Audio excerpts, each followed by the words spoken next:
Francis Bergeron, bonjour. Vous venez de publier un hors-série sur la gauche pédocriminelle, mais n'y a-t-il pas de parti politique euh, Préserver, vous voulez dire Oui. préserver de la pédocriminalité? Non, certainement pas. Évidemment, la pédocriminalité, pour en parler clairement, on parle de la pédophilie, on parle de ça, ou de la pédomanie, c'est-à-dire l'agression sur des mineurs. Eh bien, on le retrouve dans tous les partis politiques probablement, et on le retrouve dans toutes les catégories sociales françaises. Mais la particularité des affaires dont on entend parler actuellement, c'est que toutes ces affaires euh, ont une origine commune. L'origine, c'est ce qu'ils appellent, eux, pour se défendre, l'ère du temps, mais qui est tout simplement l'esprit de mai 68. Pour ceux qui ont connu mai 68, dans l'autre camp, ce qui était mon cas, par exemple, bien que à l'époque j'étais très jeune, c'était véritablement l'esprit. C'est-à-dire qu'il fallait qu'il y ait une libération sexuelle, et au nom de cette libération sexuelle, eh bien, on pouvait aussi bien s'en prendre à des enfants, et à partir du moment où il n'y avait pas de violence, ces pratiques étaient plus que tolérées d'ailleurs. Elles étaient encouragées, elles correspondaient à, voilà, exactement à l'ère du temps, et elles étaient normalisées, ou en tout cas ils cherchaient à les normaliser. Et ils ont cherché à les normaliser, ces gens-là, jusqu'à imaginer des projets de loi pour pouvoir légaliser dans le code pénal, enfin pour pouvoir légaliser de manière, et dans le code civil aussi bien, pour pouvoir légaliser ces pratiques. Or, ces pratiques, nous savons, et nous savions déjà à l'époque, que c'était des pratiques ignobles, que c'était des agressions en elles-mêmes, et que c'est pas parce qu'un enfant de 6 ans ou de 10 ans ne dit pas que le monsieur est méchant, que ce que fait ce monsieur n'est pas une saloperie incroyable. Nous avons eu cela. Et puis l'affaire plus récente, toute récente même, d'Olivier Duhamel, nous a révélé qu'il y avait donc des pratiques de cette nature dans un certain nombre de structures et chez un certain nombre d'individus, mais que ces individus étaient protégés. Ils étaient protégés par le système. Ce système de la gauche.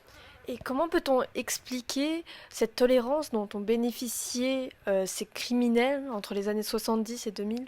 Ben, on voit dans un certain nombre de débats qui ont lieu à la télévision dans ces années-là qu'on invite donc des pédophiles comme Cohn-Bendit, Cohn-Bendit qui revendiquait sa pédophilie. On invite Mazeneff évidemment, qui est un homme plutôt de droite, mais comme par hasard l'un des rares hommes de droite acceptés et encouragés à gauche.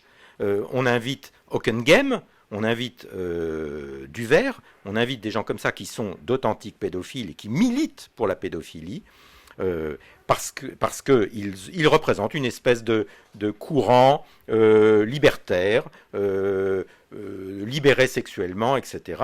Et d'un autre côté, dans ces débats, on le voit avec notamment les émissions de Bernard Pivot enregistrées à l'époque, les rares personnes qui se placent en résistance, qui expliquent qu'ils sont choqués par ce qu'ils entendent, eh bien, elles sont tournées en dérision. Ce sont des pères la pudeur, ce sont des gens, des cathos intégristes. Voilà, c'est comme ça qu'on les représente. Et évidemment, ça annule la volonté de résistance à ces horreurs. Merci. Et quelle serait la place des hors-séries dans la stratégie de développement de présent? Alors justement, ce hors-série sur le scandale de la pédocriminalité de gauche, il reflète bien notre souci d'être en liaison avec l'actualité et d'apporter à nos lecteurs, une fois par mois, enfin une fois tous les 2 mois, voire une fois par mois, un éclairage complet sur une affaire qui nous paraît importante en elle-même. Nous avons fait précédemment un hors-série sur Jean Raspail à l'occasion de sa mort, parce que Jean Raspail était un immense écrivain, et un écrivain qui a visionnaire, notamment sur les problèmes de l'immigration sauvage. Et donc, c'est bien l'esprit de ces hors-séries.